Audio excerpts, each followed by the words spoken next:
ਸਤਿ ਸ਼੍ਰੀ ਅਕਾਲ ਜੀ। ਸਾਡੇ ਵਾਲਾ ਰੇਡੀਓ ਤੇ ਸਾਰਿਆਂ ਦਾ ਸਵਾਗਤ ਹੈ। ਅਸੀਂ ਹਾਜ਼ਰ ਹਾਂ ਹਰ ਰੋਜ਼ ਦੀ ਤਰ੍ਹਾਂ ਖਬਰਾਂ ਲੈ ਕੇ। ਮੈਂ ਹਾਂ ਹਰਮਨਪ੍ਰੀਤ ਕੌਰ। ਗੱਲਬਾਤ ਕਰਾਂਗੇ ਸੀਨੀਅਰ ਪੱਤਰਕਾਰ ਸਵਰਨ ਸਿੰਘ ਟੈਣਾ ਜੀ ਦੇ ਨਾਲ। ਉਹਨਾਂ ਤੋਂ ਜਾਣਾਂਗੇ ਪੰਜਾਬ ਦਾ ਤੇ ਦੇਸ਼ ਦੁਨੀਆ ਦਾ ਹਾਲ ਚਾਲ। ਇਹ ਖਬਰਾਂ ਤੁਹਾਡੇ ਤੱਕ ਪਹੁੰਚਾਉਣ ਦੇ ਲਈ ਸਾਡਾ ਸਹਿਯੋਗ ਕੀਤਾ ਹੈ ਇੰਡੋ ਸਪਾਈਸ ਵਰਲਡ ਤੇ ਮਨੀਗ੍ਰਾਮ ਨੇ। ਟੈਣਾ ਸਰ, ਬਹੁਤ-ਬਹੁਤ ਸਵਾਗਤ ਹੈ ਜੀ ਪ੍ਰੋਗਰਾਮ 'ਚ। ਬੜੀ ਮਿਹਰਬਾਨੀ ਜੀ, ਤੁਹਾਡਾ ਬਹੁਤ-ਬਹੁਤ ਧੰਨਵਾਦ। ਤੇ ਸਾਡੇ ਵਾਲਾ ਰੇਡੀਓ ਸੁਣਨ ਵਾਲੇ ਸਾਰੇ ਹੀ ਜਿਹੜੇ ਸਾਡੇ ਸੂਝਵਾਨ ਸਰੋਤੇ ਨੇ, ਉਹ ਸਰੋਤੇ ਨਹੀਂ, ਸਾਡੇ ਪਰਿਵਾਰਕ ਮੈਂਬਰ ਆ, ਸਭ ਨੂੰ ਪਿਆਰ ਭਰੀ ਤੇ ਨਿੱਘੀ ਸਤਿ ਸ਼੍ਰੀ ਅਕਾਲ। ਸਰ, ਸਭ ਤੋਂ ਪਹਿਲਾਂ ਤਾਂ ਇਸ ਵੇਲੇ ਜੋ ਪੰਜਾਬ ਦੀ ਸਿਆਸਤ 'ਚ ਭੁਚਾਲ ਆਇਆ ਹੋਇਆ ਉਹਦੇ ਬਾਬਤ ਗੱਲ ਕਰਦੇ ਹਾਂ ਜੀ। ਅਖਬਾਰਾਂ ਭਰੀਆਂ ਪਈਆਂ ਨੇ, ਸੋਸ਼ਲ ਮੀਡੀਆ ਭਰਿਆ ਪਿਆ, ਹਰ ਪਾਸੇ ਸਿਰਫ ਤੇ ਸਿਰਫ ਇਸੇ ਗੱਲ ਦੀ ਚਰਚਾ ਹੈ ਕਿ ਹੁਣ ਫਿਰ ਤੋਂ ਪੰਜਾਬ ਸਰਕਾਰ ਐਕਸ਼ਨ ਮੋਡ ਦੇ ਵਿੱਚ ਨਜ਼ਰ ਆ ਰਹੀ ਹੈ। ਤੇ ਉਧਰ ਭਾਰਤ ਭੂਸ਼ਣ ਆਸ਼ੂ, ਉਹਨਾਂ ਨੂੰ ਲੈ ਕੇ ਨਵੀਂ ਗੱਲ ਜਿਹੜੀ ਹੈ ਉਹ ਸਾਹਮਣੇ ਆ ਗਈ ਹੈ। ਕਹਿੰਦੇ ਕਿ ਉਹਨਾਂ ਨੂੰ ਗ੍ਰਿਫਤਾਰ ਕਰ ਲਿਆ ਗਿਆ। ਦੇਖੋ ਜੀ, ਪਹਿਲੀ ਗੱਲ ਤਾਂ ਇਹ ਹੈ ਵੀ ਜਿਸ ਤਰੀਕੇ ਦੇ ਨਾਲ ਭਾਰਤ ਭੂਸ਼ਣ ਆਸ਼ੂ ਜਿਹੜੇ ਕਿ ਪੰਜਾਬ ਦੇ ਸਾਬਕਾ ਹੈਗੇ ਫੂਡ ਸਪਲਾਈ ਮਹਿਕਮੇ ਦੇ ਮੰਤਰੀ, ਇਹਨਾਂ ਦੀ ਅੱਜ ਵਿਜੀਲੈਂਸ ਦੇ ਵੱਲੋਂ ਗ੍ਰਿਫਤਾਰੀ ਕੀਤੀ ਗਈ ਹੈ। ਇਹਦੇ ਉੱਤੇ ਵਿਵਾਦ ਪੈਦਾ ਹੋਇਆ ਤੇ ਹੋਣਾ ਵੀ ਸੀ। ਮੈਨੂੰ ਇਸ ਗੱਲ ਦਾ ਅਹਿਸਾਸ ਸੀ ਕਿਉਂਕਿ ਭਾਰਤ ਭੂਸ਼ਣ ਆਸ਼ੂ ਇਸ ਵੇਲੇ ਸਾਬਕਾ ਮੰਤਰੀ ਹੈ, ਸਾਬਕਾ ਹੀ ਵਿਧਾਇਕ ਆ। ਉਹਨਾਂ ਦੇ ਕੋਲੇ ਹੁਣ ਕੋਈ ਵੱਡਾ ਰੁਤਬਾ ਹੈ ਨਹੀਂਗਾ। ਦੂਜੀ ਗੱਲ ਇਹ ਆ ਵੀ ਇਹ ਲੁਧਿਆਣੇ ਤੋਂ ਵਿਧਾਇਕ ਸੀ ਤੇ ਪਿਛਲੇ ਕਈ ਮਹੀਨਿਆਂ ਤੋਂ ਇਸ ਗੱਲ ਦੀ ਚਰਚਾ ਚੱਲ ਰਹੀ ਹੈ ਜੀ ਕਿ ਇਹਨਾਂ ਦੀ ਗ੍ਰਿਫਤਾਰੀ ਕਿਸੇ ਵੀ ਵੇਲੇ ਸੰਭਵ ਹੈ।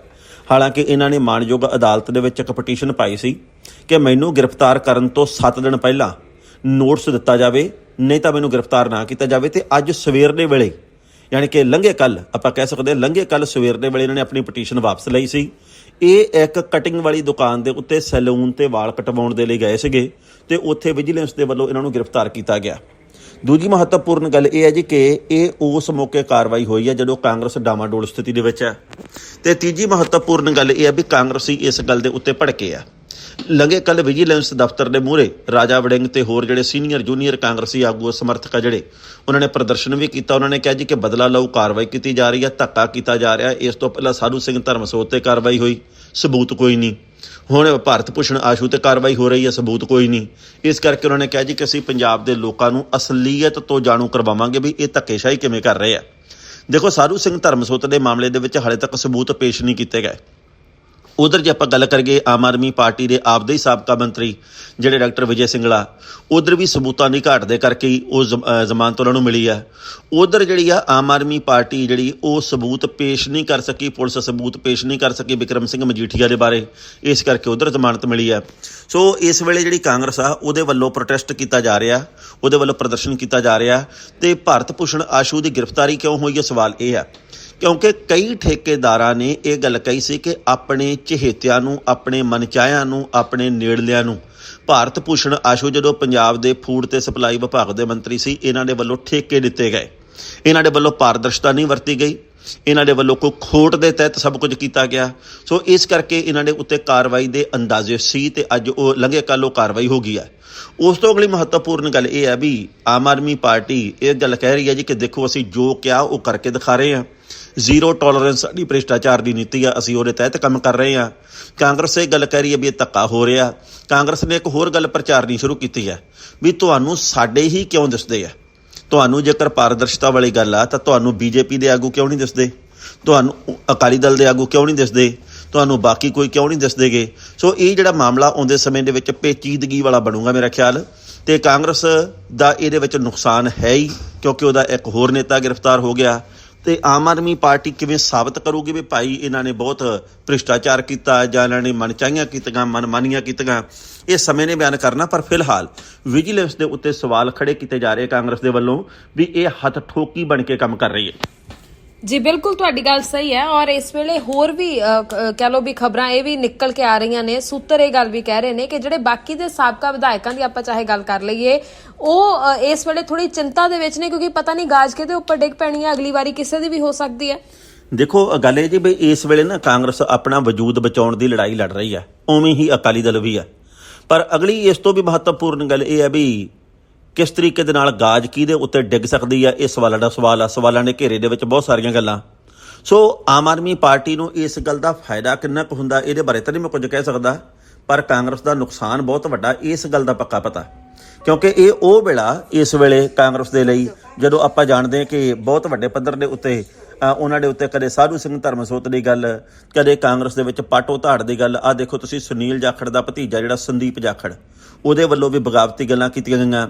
ਰਾਜਾ ਵੜਿੰਗ ਨੂੰ ਹਾਲੇ ਤੱਕ ਪ੍ਰਧਾਨ ਦਿਲੀ ਤੌਰ ਦੇ ਉੱਤੇ ਕਈ ਲੋਕਾਂ ਦੇ ਵੱਲੋਂ ਮੰਨਿਆ ਨਹੀਂ ਗਿਆ। ਇਸ ਵੇਲੇ ਦੇਖੋ ਨਵਜੋਤ ਸਿੰਘ ਸਿੱਧੂ ਜੇਲ੍ਹ ਦੇ ਵਿੱਚ ਆ, ਚੰਨੀ ਹੋਰੀ ਰੜਕ ਨਹੀਂ ਰਹੇ, ਸਾਬਕਾ ਮੁੱਖ ਮੰਤਰੀ ਮਨਪ੍ਰੀਤ ਬਾਦਲ ਦੌੜ ਦੇ ਵਿੱਚੋਂ ਬਾਹਰ ਆ ਜਾਂ ਰਾਜਨੀਤੀ ਦੇ ਵਿੱਚੋਂ ਬਾਹਰ ਵਰਗੇ ਲੱਗਦੇ ਆ, ਸਾਧੂ ਸਿੰਘ ਧਰਮਸੋਤ ਜੇਲ੍ਹ ਦੇ ਵਿੱਚ ਆ, ਅੱਧੇ ਕੁ ਕਾਂਗਰਸੀ ਬੀਜੇਪੀ 'ਚ ਸ਼ਾਮਲ ਹੋ ਗਏ ਆ। ਜਿਹੜੇ 18 ਜਣੇ ਜਿੱਤੇ ਆ ਕਾਂਗਰਸ ਦੇ, ਉਹਨਾਂ ਦੇ ਵਿੱਚ 3-4 ਧੜੇ ਬਣੇ ਹੋਏ ਆ। ਰਾਣਾ ਗੁਰਜੀਤ ਸਿੰਘ ਦੀ ਕਦੇ ਕੋਈ ਚਰਚਾ, ਕਦੇ ਕੋਈ ਜ਼ਿਕਰ ਨਹੀਂ ਸੁਣਿਆ। ਸੋ ਇਹ ਉਹ ਵੇਲਾ ਕਾਂਗਰਸ ਦੇ ਲਈ ਜਿਹੜਾ ਕਿ ਔਖੇ ਦੌਰ ਵਾਲਾ, ਇਸ ਤੋਂ ਵੱਡਾ ਔਖਾ ਦੌਰ ਕੋਈ ਹੋ ਨਹੀਂ ਸਕਦਾ। ਸਮਾਂ ਬਿਆਨ ਕਰੂਗਾ ਵੀ ਕਾਂਗਰਸ ਦਾ ਬਣਦਾ ਕੀ ਹੈ। ਤੇ ਆਮ ਆਦਮੀ ਪਾਰਟੀ ਇਹਨਾਂ ਕਾਰਵਾਈਆਂ ਤੋਂ ਬਾਅਦ, ਜਿਹੜੀ ਜ਼ੀਰੋ ਟੋਲਰੈਂਸ ਨੀਤੀ ਵਾਲੀ ਗੱਲ ਹੈ, ਇਹਦੇ ਤੋਂ ਬਾਅਦ ਕਿੰਨੀ ਕੁ ਲੋਕਾਂ ਦੇ ਵਿੱਚ ਹਰਮਨ ਪਿਆਰੀ ਹੋਰ ਹੁੰਦੀ ਹੈ। ਜੀ ਬਿਲਕੁਲ, ਪਰ ਇਸ ਵੇਲੇ ਸਮੱਸਿਆ ਤਾਂ ਆਮ ਆਦਮੀ ਪਾਰਟੀ ਦੇ ਲਈ ਵੀ ਖੜੀ ਹੋਈ ਹੈ, ਕਿਉਂਕਿ ਹਰ ਪਾਸੇ ਪਠਾਨ ਮਾਜਰਾ ਹੋਰਾਂ ਦੀ ਜਿਹੜੀ ਗੱਲ ਹੈ ਉਹ ਜ਼ਰੂਰ ਚਰਚਾ ਦੇ ਵਿੱਚ ਹੈ।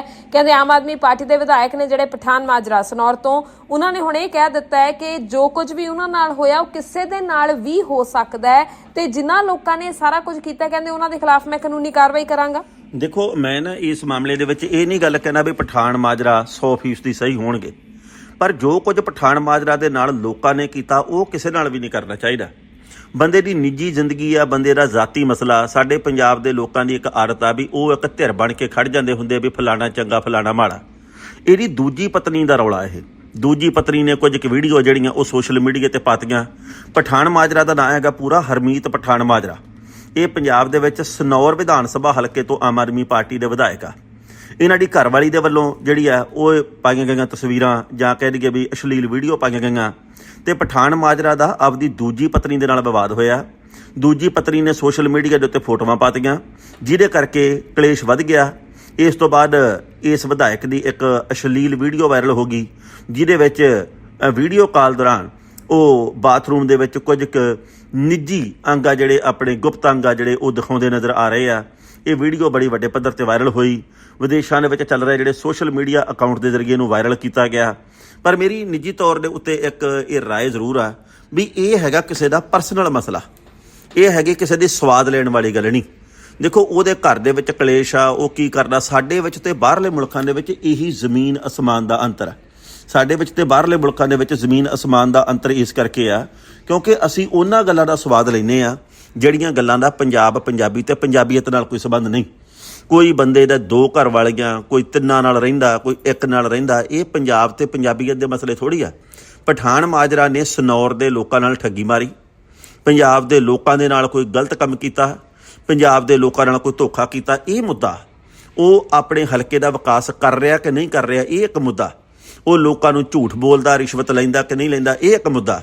ਪਰ ਦੇਖੋ, ਤੁਸੀਂ ਪਿੱਛੇ ਜੇ ਇੱਕ ਕਲਾਕਾਰ ਦੀ ਆਪਦੀ ਵਹੁਟੀ ਨਾਲ ਲੜਾਈ ਹੋਈ ਸੀ ਤੇ ਪੰਜਾਬ ਦੇ ਲੋਕਾਂ ਨੇ ਰੱਜ ਕੇ ਸਵਾਦ ਲਿਆ ਸੋਸ਼ਲ ਮੀਡੀਆ ਤੇ। ਕੋਈ ਕਹਿੰਦਾ ਘਰ ਵਾਲੀ ਸਹੀ ਆ, ਕੋਈ ਕਹਿੰਦਾ ਗਾਇਕ ਸਹੀ ਆ। ਬਾਅਦ ਦੇ ਵਿੱਚ ਉਹ ਦੋਵੇਂ ਜਣੇ ਇਕੱਠੇ ਵੀ ਹੋ ਗਏ ਤੇ ਬਾਅਦ ਦੇ ਵਿੱਚ ਫਿਰ ਉਹ ਲੋਕ ਚੁੱਪ ਕਰ ਗਏ। ਫਿਰ ਉਹ ਲੋਕ ਕਹਿਣ ਲੱਗੇ ਲੈ ਪਹਿਲਾਂ ਲੜਦੇ ਸੀ ਫਿਰ ਇਕੱਠੇ ਹੋ ਗਏ ਵੀ ਆਪਾਂ ਵਿੱਚੋਂ ਸ਼ਿਕੂ ਲੈਣਾ। ਉਹ ਲੜਨ ਨਾ ਲੜਨ, ਆਪਣੇ ਕੋਲੇ ਹੋਰ ਕੰਮ ਮੁੱਕ ਗਏ ਆ। ਸੋ ਪਠਾਨ ਮਾਜਰਾ ਦੇ ਬਾਰੇ ਵੀ ਮੇਰੀ ਇਹ ਰਾਏ ਆ, ਉਹ ਗਲਤ ਕੰਮ ਕਰ ਰਹੇ ਆ। ਉਹ ਅਸ਼ਲੀਲ ਵੀਡੀਓ ਵਾਇਰਲ ਹੋ ਗਈ ਆ। ਇਹ ਉਹਨਾਂ ਦਾ ਆਪਸੀ ਨਿੱਜੀ ਮਸਲਾ। ਇਹ ਉਹ ਆਪਦੀ ਘਰਵਾਲੀ ਦੇ ਉੱਤੇ ਮਾਣਹਾਨੀ ਦਾ ਕੇਸ ਕਰਨ ਜਾਂ ਨਾ ਕਰਨ, ਇਹ ਉਹਦੀ ਮਰਜ਼ੀ ਆ। ਪਰ ਅਸੀਂ ਵਿੱਚੋਂ ਸਵਾਦ ਲਿਆ। ਸਵਾਦ ਸਾਡੇ ਲਈ ਹਫ਼ਤੇ ਕੁ ਲਈ, 10 ਕੁ ਦਿਨ ਦੇ ਲਈ ਸਾਡੇ ਲਈ ਬੜੀ ਵੱਡੀ ਗੱਲ ਹੁੰਦੀ, ਬਾਅਦ 'ਚ ਛੋਟੀ ਵੀ ਬਣ ਜਾਂਦੀ ਹੈ। ਪਰ ਹਰਮੀਤ ਪਠਾਨ ਮਾਜਰਾ ਹੋਰਾਂ ਨੇ ਗੱਲ ਕਹੀ ਆ ਕਿ ਜਿਹੜੇ ਲੋਕਾਂ ਨੇ ਕੁਝ ਕੀਤਾ ਮੈਂ ਉਹਨਾਂ ਦੇ ਖਿਲਾਫ ਕਾਨੂੰਨੀ ਕਾਰਵਾਈ ਕਰੂੰਗਾ। ਮੇਰੀ ਇੱਕ ਬਰਾਬਰ ਦੀ ਧੀ, ਉਹਨਾਂ ਨੇ ਕਿਹਾ ਵਿਆਹੁਣ ਵਾਲੀ, ਤੇ ਮੇਰੇ ਨਾਲ ਬਹੁਤ ਧੋਖਾ ਹੋਇਆ ਤੇ ਮੇਰੇ ਨਾਲ ਧੱਕਾ ਹੋਇਆ, ਤੇ ਇਹ ਜੋ ਕੀਤਾ ਗਿਆ ਇਹ ਬਰਦਾਸ਼ਤਯੋਗ ਨਹੀਂ। ਉਹਨਾਂ ਨੇ ਕਿਹਾ, ਉਹਨਾਂ ਨੇ ਇਹ ਵੀ ਗੱਲ ਕਹੀ ਹੈ ਜੀ ਕਿ ਜਿਸ ਤਰੀਕੇ ਦੇ ਨਾਲ ਇਹ ਸਾਰੀ ਗੱਲਬਾਤ ਕੀਤੀ ਕੁਝ ਸ਼ਰਾਰਤੀ ਲੋਕਾਂ ਨੇ, ਇਹ ਬਰਦਾਸ਼ਤਯੋਗ ਨਹੀਂ ਆ ਤੇ ਕਿਸੇ ਦੇ ਨਾਲ ਵੀ ਇਹ ਕੁਝ ਹੋ ਸਕਦਾ। ਤੇ ਮੈਂ ਇਸ ਗੱਲ ਨਾਲ ਸਹਿਮਤ ਆ ਵੀ ਜੋ ਉਹਨੇ ਗਲਤੀ ਕੀਤੀ ਉਹ ਤਾਂ ਕੀਤੀ, ਮਾੜੀ ਗੱਲ ਕੀਤੀ, ਪਰ ਜੋ ਪੰਜਾਬ ਦੇ ਲੋਕਾਂ ਨੇ ਸਵਾਦ ਲੈਂਦੇ ਕੀਤੀ ਉਹ ਵੀ ਬੜੀ ਮਾੜੀ ਗੱਲ ਕੀਤੀ। ਸੋ ਇਹ ਸਾਡੇ ਸੁਭਾਅ ਦੇ ਵਿੱਚ ਗੱਲਾਂ ਸ਼ਾਮਲ ਹੋ ਗਈਆਂ। ਹਰਮੀਤ ਪਠਾਨ ਮਾਜਰਾ ਜਾਂ ਕੋਈ ਵੀ ਹੋਰ ਆ, ਆਪਾਂ ਉਹਨੂੰ ਜਿਹੜੇ ਕੰਮ ਲਈ ਚੁਣਿਆ ਉਹ ਉਸ ਕੰਮ ਦੇ ਵਿੱਚ ਕਿਵੇਂ ਆ, ਇਹਦੇ ਵੱਲ ਖਿਆਲ ਕਰਨਾ ਚਾਹੀਦਾ ਜੀ। ਜੀ ਬਿਲਕੁਲ, ਤੁਹਾਡੀ ਗੱਲ ਦੇ ਨਾਲ ਅਸੀਂ ਸਹਿਮਤ ਹਾਂ। ਖੈਰ ਅੱਗੇ ਵਧਦੇ ਹਾਂ, ਗੱਲ ਕਰਦੇ ਹਾਂ ਜੀ ਸਿੱਧੂ ਮੂਸੇਵਾਲਾ ਦੀ। ਸਿੱਧੂ ਮੂਸੇਵਾਲਾ ਦੇ ਮਾਤਾ ਪਿਤਾ ਨੇ ਇੱਕ ਵਾਰ ਫਿਰ ਤੋਂ ਪੰਜਾਬ ਸਰਕਾਰ ਦੇ ਉੱਪਰ ਜਿਹੜੇ ਆਰੋਪ ਨੇ ਉਹ ਲਗਾਏ ਨੇ। ਉਹ ਕਹਿੰਦੇ ਵੀ ਆਮ ਆਦਮੀ ਪਾਰਟੀ ਦੀ ਸਰਕਾਰ ਸਾਡੀ ਸ਼ਰਾਫਤ ਦਾ ਫਾਇਦਾ ਚੁੱਕ ਰਹੀ ਹੈ। ਉਹ ਕਹਿੰਦੇ ਕਿ ਅਸੀਂ ਹੁਣ ਧਰਨੇ ਦੇ ਉੱਪਰ ਬੈਠਾਂਗੇ। ਮਾਂ-ਬਾਪ ਦੋਵਾਂ ਨੇ ਕਿਹਾ ਸੀ ਧਰਨੇ ਤੇ ਬੈਠਾਂਗੇ, ਜਦਕਿ ਜਿਹੜੇ ਵਿੱਤ ਮੰਤਰੀ ਸਾਹਿਬ ਹੈ ਉਹਨਾਂ ਦਾ ਕਹਿਣਾ ਵੀ ਇਹ ਸਾਰਾ ਕੁਝ ਝੂਠ ਹੈ, ਅਸੀਂ ਤਾਂ ਲਗਭਗ ਸਾਰੇ ਆਰੋਪੀ ਜਿਹੜੇ ਨੇ ਉਹ ਫੜ ਲਏ ਨੇ। ਦੇਖੋ, ਪਹਿਲੀ ਗੱਲ ਤਾਂ ਇਹ ਹੈ ਜਿਹੜੀ ਬੜੀ ਮਹੱਤਵਪੂਰਨ ਕਿ ਜੋ ਸਿੱਧੂ ਮੂਸੇਵਾਲਾ ਦੇ ਪਰਿਵਾਰਕ ਮੈਂਬਰ ਨੇ, ਮਾਤਾ ਪਿਤਾ ਨੇ, ਉਹਨਾਂ ਦੀਆਂ ਭਾਵਨਾਵਾਂ ਨੂੰ ਸਮਝਣ ਦੀ ਜ਼ਰੂਰਤ ਆ ਵੀ ਉਹ ਕਹਿੰਦੇ ਕੀ ਆ। ਤੁਹਾਡੇ ਨਾਲ, ਮੇਰੇ ਨਾਲ, ਕਿਸੇ ਹੋਰ ਦੇ ਨਾਲ ਇਹ ਕੁਝ ਵਾਪਰਿਆ ਹੋਵੇ ਤਾਂ ਅਸੀਂ ਕਿੱਥੇ ਖੜੇ ਹੋਵਾਂਗੇ ਜ਼ਿਹਨੀ ਤੌਰ ਦੇ ਉੱਤੇ। ਸੋ ਇਹ ਗੱਲ ਨੂੰ ਬੜੇ ਮਹੱਤਵਪੂਰਨ ਤਰੀਕੇ ਨਾਲ ਸਮਝਣ ਦੀ ਜ਼ਰੂਰਤ ਹੈਗੀ ਵੀ ਅਸੀਂ ਕੀ ਕਰੀ ਜਾਂਦੇ ਆ। ਹੁਣ ਦੇਖੋ, ਇੱਕ ਗੁਰਿੰਦਰ ਸਿੰਘ ਰੰਗਰੇਟਾ, ਉਹਦੇ ਵੱਲੋਂ ਇੱਕ ਸੋਸ਼ਲ ਮੀਡੀਆ ਤੇ ਲਾਈਵ ਹੋ ਕੇ ਵੀਡੀਓ ਪਾਈ ਗਈ ਆ, ਆਪਣੇ ਵਿਚਾਰ ਪੇਸ਼ ਕੀਤੇ ਗਏ ਆ। ਉਹਦੇ ਵਿੱਚ ਉਹ ਕਹਿ ਰਿਹਾ ਜੇ ਕਿ ਥਾਪੀ ਮਾਰ ਕੇ ਗਾਣੇ ਗਾਉਂਦਾ ਸੀ, ਬਾਅਦ ਦੇ ਵਿੱਚ ਜਦੋਂ ਗੋਲੀਆਂ ਮਾਰੀਆਂ ਬਗਾਨੇ ਪੁੱਤਾਂ ਨੇ, ਉਲਟੀ ਆ ਗਈ, ਉਹਨੂੰ ਆਹ ਹੋ ਗਿਆ। ਇਹ ਗੱਲਾਂ ਬਕਵਾਸ ਆ। ਮੈਂ ਇਹਨਾਂ ਗੱਲਾਂ ਦੇ ਨਾਲ ਬਿਲਕੁਲ ਸਹਿਮਤ ਨਹੀਂ ਗਾ ਬਈ ਯਾਰ ਤੁਸੀਂ ਮਰੇ ਹੋਏ ਬੰਦੇ ਨੂੰ ਵੀ ਨਹੀਂ ਬਖਸ਼ਦੇ, ਤੁਸੀਂ ਵਿਚਾਰਧਾਰਕ ਤੌਰ ਤੇ ਮਤਭੇਦ ਰੱਖਦੇ ਹੋ। ਸਾਨੂੰ ਕਿਸੇ ਦੇ ਗਾਣੇ ਪਸੰਦ ਨਾ ਪਸੰਦ ਹੋ ਸਕਦੇ, ਮੈਨੂੰ ਵੀ ਨਿੱਜੀ ਤੌਰ ਤੇ ਹੋ ਸਕਦਾ ਗਾਣੇ ਨਹੀਂ ਪਸੰਦ ਕੁਝ ਕੁ, ਪਰ ਇਹਦਾ ਮਤਲਬ ਇਹ ਥੋੜ੍ਹੀ ਵੀ ਅਸੀਂ ਕੋਈ ਇਹੋ ਜਿਹੀਆਂ ਚੀਪ, ਇਹੋ ਜਿਹੀਆਂ ਘਟੀਆ ਗੱਲਾਂ ਕਰੀਏ। ਜੋ ਕੁਝ ਉਹਦੇ ਨਾਲ ਵਾਪਰਿਆ ਉਹ ਕਿਸੇ ਨਾਲ ਵੀ ਨਾ ਵਾਪਰੇ, ਅਸੀਂ ਇਸ ਗੱਲ ਦੇ ਵੱਲ ਖਿਆਲ ਕਰੀਏ। ਸੋ ਜਿਹੜੀਆਂ ਉਹਨੇ ਗੱਲਾਂ ਕਿ ਹੁਣ ਜਦੋਂ ਵੀਡੀਓ ਉਹਦੀ ਵਾਇਰਲ ਹੋ ਗਈ ਤੇ ਮੀਡੀਆ ਉਹਨੂੰ ਸਵਾਲ ਕਰ ਰਿਹਾ, ਉਹ ਕਹਿੰਦਾ ਜੀ ਮੈਂ ਕਿਹੜਾ ਨਾਂ ਲਿਆ ਵੀ ਇੱਕ ਨਵਾਂ ਪਖੰਡ ਆ, ਇਹ ਛਾਤਰ ਲੋਕ ਅਸਲ ਦੇ ਵਿੱਚ ਇਹ ਆਪਣੇ ਆਪ ਨੂੰ ਇਹ ਵੀ ਗੱਲ ਕਹਿੰਦੇ ਜੀ ਕਿ ਅਸੀਂ ਪੰਜਾਬ ਦੇ ਮੁੱਦੇ ਚੁੱਕਦੇ ਹਾਂ। ਕੋਈ ਮੁੱਦੇ ਚੁੱਕਣ ਵਾਲੀ ਗੱਲ ਥੋੜ੍ਹੀ ਹੈ, ਤਾਂ ਘਟੀਆ ਜੀ ਗੱਲ ਹੈ ਇਹ ਵੀ ਜਿਹੜੀ ਤੁਸੀਂ ਕਰਦੇ ਹੋ। ਸੋ ਉਸ ਤੋਂ ਬਾਅਦ ਸਿੱਧੂ ਮੂਸੇਵਾਲੇ ਦੇ ਬਾਪ ਨੇ ਵੀ ਇਹ ਗੱਲ ਕਹੀ ਹੈ ਵੀ ਮੇਰੇ ਪੁੱਤ ਨੇ 7 ਫੈਰ ਕੱਢੇ ਜਾਂ 6 ਫੈਰ ਕੱਢੇ, ਉਹਨੇ ਪਿੱਠ ਨਹੀਂ ਦਿਖਾਈ, ਛਾਤੀ ਦੇ ਵਿੱਚ ਗੋਲੀਆਂ ਖਾਧੀਆਂ। ਕਿਸੇ ਦੇ ਜੇ ਕੋਈ ਵੀ ਬੰਦਾ ਜਿਹੜਾ ਇਦਾਂ ਦੀਆਂ ਗੱਲਾਂ ਕਰਦਾ, ਉਹਦੇ ਘਰ ਦੇ ਵਿੱਚ ਇਦਾਂ ਦਾ ਕੁਝ ਵਾਪਰ ਜਾਂਦਾ ਤੇ ਕੋਈ ਬਾਹਰੋਂ ਕੋਈ ਹੋਰ ਤੀਜਾ ਜਿਹੜਾ ਐਰਾ ਗੈਰਾ ਬੰਦਾ ਖੜਾ ਹੋ ਕੇ ਗੱਲ ਕਵੇ ਕਿ ਐਂ ਦੇਖੋ ਜੀ ਬਗਾਨੇ ਪੁੱਤਾਂ ਨੇ ਐਂ ਕਰਤਾ, ਇਹ ਕਿਹੜੀ ਕੰਮ ਦੇ ਵਿੱਚ ਪਏ ਅਸੀਂ, ਇੰਨੇ ਵਿਹਲੇ ਕਿਉਂ ਆ? ਸਵਾਲ ਤਾਂ ਇਹ ਹੈਗਾ। ਸੋ ਮੈਨੂੰ ਉਹਨਾਂ ਦੇ ਮਾਪਿਆਂ ਦੇ ਨਾਲ ਤਰਸ ਆ। ਤੇ ਉਸ ਤੋਂ ਅਗਲੀ ਗੱਲ ਇਹ ਆ ਵੀ ਸਿੱਧੂ ਮੂਸੇਵਾਲੇ ਦੇ ਬਾਪ ਨੇ ਇਹ ਗੱਲ ਆਖੀ ਆ ਕਿ ਸਰਕਾਰ ਆ ਜਿਹੜੀ ਉਹ ਸਹੀ ਤਰੀਕੇ ਨਾਲ ਕੰਮ ਨਹੀਂ ਕਰ ਰਹੀ, ਸਾਡੀ ਸ਼ਰਾਫਤ ਦਾ ਨਜਾਇਜ਼ ਫਾਇਦਾ ਚੁੱਕਿਆ ਜਾ ਰਿਹਾ। ਅਸੀਂ ਧਰਨੇ ਤੇ ਬੈਠਾਂਗੇ, ਭਾਵੇਂ ਸਾਡੇ ਨਾਲ ਕੋਈ ਹੋਰ ਬੈਠੇ ਜਾਂ ਨਾ ਬੈਠੇ ਪੰਜਾਬ ਦਾ, ਪਰ ਅਸੀਂ ਸਿੱਧੂ ਮੂਸੇਵਾਲੇ ਦੇ ਮਾਂ ਬਾਪ ਆ, ਯਾਨੀ ਕਿ ਮੈਂ ਤੇ ਮੇਰੀ ਪਤਨੀ ਚਰਨ ਕੌਰ, ਅਸੀਂ ਦੋਵੇਂ ਧਰਨੇ ਤੇ ਬੈਠਾਂਗੇ। ਪਰ ਇਹਦਾ ਉੱਤਰ ਦਿੱਤਾ ਹੈਗਾ ਜੀ ਹਰਪਾਲ ਸਿੰਘ ਚੀਮਾ ਨੇ, ਜਿਹੜੇ ਕਿ ਪੰਜਾਬ ਦੇ ਵਿੱਤ ਮੰਤਰੀ ਸਾਹਿਬ ਆ। ਉਹਨਾਂ ਨੇ ਕਿਹਾ ਜੀ ਕਿ ਹੁਣ ਤੱਕ ਸਾਰੇ ਦੋਸ਼ੀ ਫੜੇ ਜਾ ਚੁੱਕੇ ਆ, ਕਾਨੂੰਨੀ ਤੌਰ ਤੇ ਕਾਰਵਾਈ ਬਣਦੀ ਸਰਦੀ ਹੋ ਚੁੱਕੀ ਆ, ਬਣਦੀ ਸਰਦੀ ਹੋਰ ਵੀ ਭਵਿੱਖ 'ਚ ਕਾਰਵਾਈ ਕਰਾਂਗੇ, ਗੈਂਗਸਟਰਾਂ ਨੂੰ ਅਸੀਂ ਨੱਥ ਪਾਉਣ ਦੇ ਲਈ ਯਤਨਸ਼ੀਲ ਆ। ਉਹਨਾਂ ਨੇ ਇੱਦਾਂ ਦੇ ਤਰਕ ਦਿੱਤੇ, ਆਪਣੀਆਂ ਇੱਦਾਂ ਦੀਆਂ ਸਫਾਈਆਂ ਦਿੱਤੀਆਂ। ਸੋ ਸਮਾਂ ਦੱਸੂਗਾ ਬਣਦਾ ਕੀ ਹੈ, ਪਰ ਗੱਲ ਇਹ ਹੈ ਸਭ ਤੋਂ ਵੱਡੀ ਵੀ ਜਿਸ ਤਰੀਕੇ ਦੇ ਨਾਲ ਹਾਲਾਤ ਬਣੇ ਆ ਪੰਜਾਬ ਦੇ, ਉਹ ਸੁਖਾਵੇਂ ਹੋਣ, ਭਵਿੱਖ ਦੇ ਵਿੱਚ ਕਿਸੇ ਦਾ ਕੋਈ ਨੁਕਸਾਨ ਨਾ ਹੋਵੇ, ਇਹਦੀ ਅਸੀਂ ਕਾਮਨਾ ਕਰਦੇ ਹਾਂ। ਜੀ ਬਿਲਕੁਲ। ਖੈਰ ਅੱਗੇ ਵਧਦੇ ਹਾਂ ਜੀ ਆਪਾਂ। ਇੱਕ ਹੋਰ ਬੜੀ ਮਹੱਤਵਪੂਰਨ ਖਬਰ ਜਿਹੜੀ ਉਹ ਸਾਹਮਣੇ ਆਈ ਹੈ, ਕਹਿੰਦੇ ਕਿ ਪਟਿਆਲਾ ਅਦਾਲਤ ਦੀ ਜੇ ਗੱਲ ਕਰੀਏ ਤਾਂ ਉੱਥੇ ਜਿਹੜੇ ਸਾਬਕਾ ਵਿਧਾਇਕ ਨੇ ਸਿਮਰਜੀਤ ਸਿੰਘ ਬੈਂਸ, ਉਹ ਹਾਜ਼ਰ ਹੋਏ ਨੇ। ਜਿਹੜਾ ਮਾਣਹਾਨੀ ਦਾ ਕੇਸ ਬ੍ਰਹਮ ਮਹਿੰਦਰਾ ਹੋਰਾਂ ਦੇ ਉੱਪਰ ਉਹਨਾਂ ਨੇ ਬਹੁਤ ਸਾਰੇ ਆਰੋਪ ਲਾਏ ਸੀ, ਤੇ ਉਸ ਕੇਸ ਦੇ ਵਿੱਚ, ਉਸ ਮਾਮਲੇ ਦੇ ਵਿੱਚ, ਤੇ ਇਹ ਕਹਿੰਦੇ ਕਿ ਅਦਾਲਤ ਦੇ ਵਿੱਚ ਪੇਸ਼ ਹੋਏ ਨੇ ਜੀ। ਹਾਂ ਬਿਲਕੁਲ ਜੀ, ਅਦਾਲਤ ਦੇ ਵਿੱਚ ਉਹ ਪੇਸ਼ ਹੋਏ ਆ। ਬ੍ਰਹਮ ਮਹਿੰਦਰਾ ਦੇ ਉੱਤੇ ਉਹਨਾਂ ਨੇ ਦੋਸ਼ ਲਾਏ ਸੀਗੇ। ਸਾਬਕਾ ਵਿਧਾਇਕ ਨੇ ਜਿਹੜੇ ਪੰਜਾਬ ਦੇ ਸਿਮਰਜੀਤ ਸਿੰਘ ਬੈਂਸ, ਉਹ ਲੰਘੇ ਕੱਲ ਪਟਿਆਲੇ ਵਾਲੀ ਅਦਾਲਤ ਦੇ ਵਿੱਚ ਪੇਸ਼ ਹੋਏ ਆ। ਤੇ ਸਾਬਕਾ ਕੈਬਨਿਟ ਮੰਤਰੀ ਬ੍ਰਹਮ ਮਹਿੰਦਰਾ ਦੇ ਵੱਲੋਂ ਕੀਤੇ ਗਏ ਮਾਣਹਾਨੀ ਕੇਸ ਦੀ ਅਸਲ ਦੇ ਵਿੱਚ ਲੰਘੇ ਕੱਲ ਸੁਣਵਾਈ ਹੋਈ ਆ।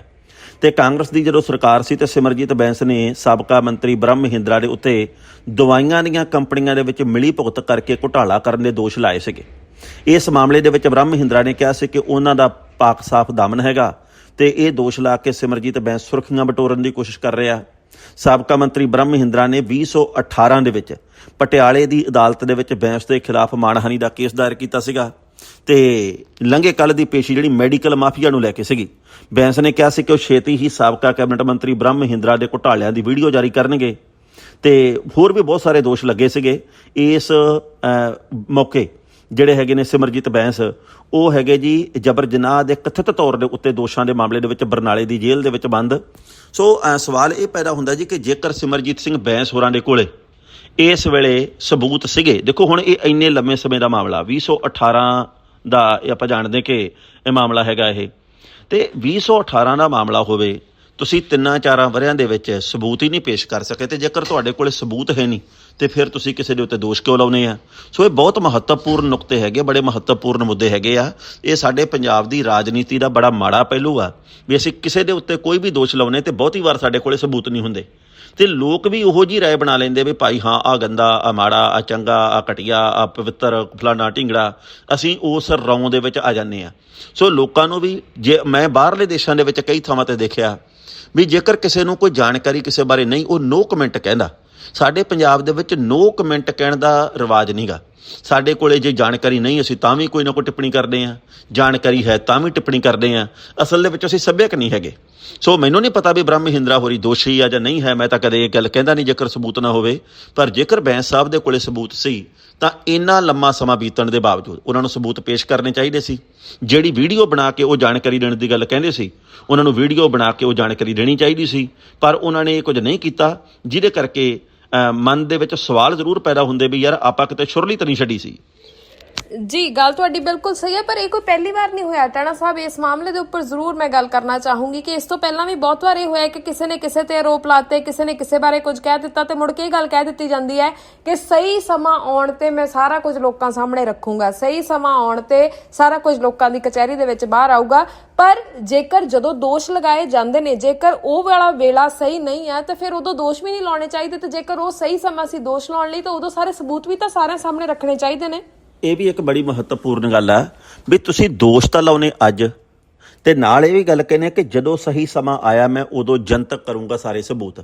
ਤੇ ਭਾਈ ਫਿਰ ਉਦੋਂ ਵੇਲਣੇ 'ਚ ਬਾਂਹ ਆਈ ਆਪਾਂ ਵੀ ਅੱਜ ਹੀ ਦੋਸ਼ ਲਾਈ ਜਾਂਦੇ ਆ। ਆਪਾਂ ਫਿਰ ਦੋਸ਼ ਵੀ 2 ਮਹੀਨੇ ਠਹਿਰ ਕੇ 2 ਸਾਲ ਠਹਿਰ ਕੇ ਲਾ ਲਈਏ। ਦੋਸ਼ ਅੱਜ ਲਾ ਦਿਓ, ਸਬੂਤ ਦੇਣੇ ਆਪਾਂ ਆਉਂਦੇ ਸਮੇਂ ਦੇ ਵਿੱਚ। ਇਹ ਸਾਡੀ ਰਾਜਨੀਤੀ ਦੇ ਵਿੱਚ ਇੱਕ ਖੇਡ ਜੀ ਬਣ ਗਈ ਹੈ ਵੀ ਅਸੀਂ ਕੁਝ ਵੀ ਕਹਿ ਦਈਏ, ਕਿਸੇ ਬਾਰੇ ਵੀ ਕਹਿ ਦਈਏ। ਇਹਨਾਂ ਗੱਲਾਂ ਤੋਂ ਬਾਹਰ ਆਉਣਾ ਚਾਹੀਦਾ। ਦੇਖੋ ਸਾਡੇ ਪੰਜਾਬ ਦੀ ਰਾਜਨੀਤੀ ਦੇ ਵਿੱਚ ਨਿਘਾਰ ਦੀ ਗੱਲ ਆ, ਕਿਸੇ ਦਾ ਕਿਰਦਾਰ ਅਸੀਂ ਮਿੰਟਾਂ ਦੋਵਾਂ ਦੇ ਵਿੱਚ ਖਰਾਬ ਕਰ ਦਿੰਦੇ ਆ।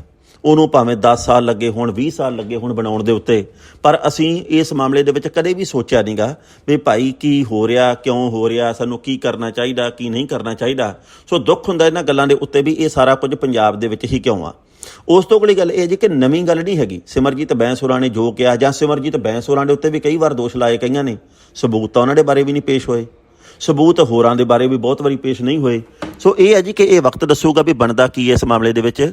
ਪਰ ਜੋ ਇਸ ਵੇਲੇ ਹਾਲਾਤ ਬਣੇ ਆ, ਮੈਨੂੰ ਦੁੱਖ ਹੁੰਦਾ ਇਸ ਗੱਲ ਦੇ ਉੱਤੇ ਵੀ ਭਾਈ ਇਹ ਕਿਉਂ ਪੰਜਾਬ ਦੀ ਰਾਜਨੀਤੀ ਦੇ ਵਿੱਚ ਚੱਲ ਰਿਹਾ ਜੀ। ਸੋ ਬਹੁਤ-ਬਹੁਤ ਸ਼ੁਕਰੀਆ ਟਾਣਾ ਸਾਹਿਬ, ਬੜਾ ਚੰਗਾ ਲੱਗਿਆ ਤੁਹਾਡੇ ਨਾਲ ਵਿਚਾਰਾਂ ਦੀ ਸਾਂਝ ਪਾ ਕੇ। ਬਹੁਤ-ਬਹੁਤ ਮਿਹਰਬਾਨੀ।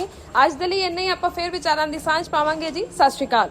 ਬਹੁਤ ਮਿਹਰਬਾਨੀ ਜੀ ਤੁਹਾਡੀ ਵੀ। ਪਰ ਤੁਸੀਂ ਅੱਜ ਮੌਸਮ ਦੀ ਹਾਲ ਬਿਆਨੀ ਨਹੀਂ ਪੁੱਛੀ, ਤੇ ਮੌਸਮ ਦਾ ਹਾਲ ਆ ਜਿਹੜਾ ਉਹ ਅੱਜ ਇਹ ਹੈ ਜੀ ਕਿ ਪੰਜਾਬ ਦੇ ਵਿੱਚ ਬੱਦਲਵਾਈ ਹੈ, ਪੰਜਾਬ ਦੇ ਵਿੱਚ ਮੀਂਹ ਪੈਣ ਦੀ ਭਵਿੱਖਬਾਣੀ ਕੀਤੀ ਗਈ ਹੈ। ਇਹ ਕਿੰਨਾ ਕੁ ਪੈਂਦਾ, ਕਿੰਨਾ ਕੁ ਨਹੀਂ, ਵਕਤ ਦੱਸੂਗਾ। ਮੌਸਮ ਵਿਭਾਗ ਦੀ ਭਵਿੱਖਬਾਣੀ ਕਿੰਨੀ ਕੁ ਸਹੀ ਸਾਬਤ ਹੁੰਦੀ, ਵਕਤ ਦੱਸੂਗਾ। ਪਰ ਉੱਦਾਂ ਮੇਰੀ ਨਿਊਜ਼ੀਲੈਂਡ ਵਾਸੀਆਂ ਨੂੰ ਇੱਕ ਬੇਨਤੀ ਹੈ ਵੀ ਪੰਜਾਬ ਦਾ ਫਿਕਰ ਜ਼ਰੂਰ ਕਰਨਾ ਬਣਦਾ। ਪੰਜਾਬ ਦਾ ਫਿਕਰ ਆਪਾਂ ਕਰਦੇ ਵੀ ਹਾਂ।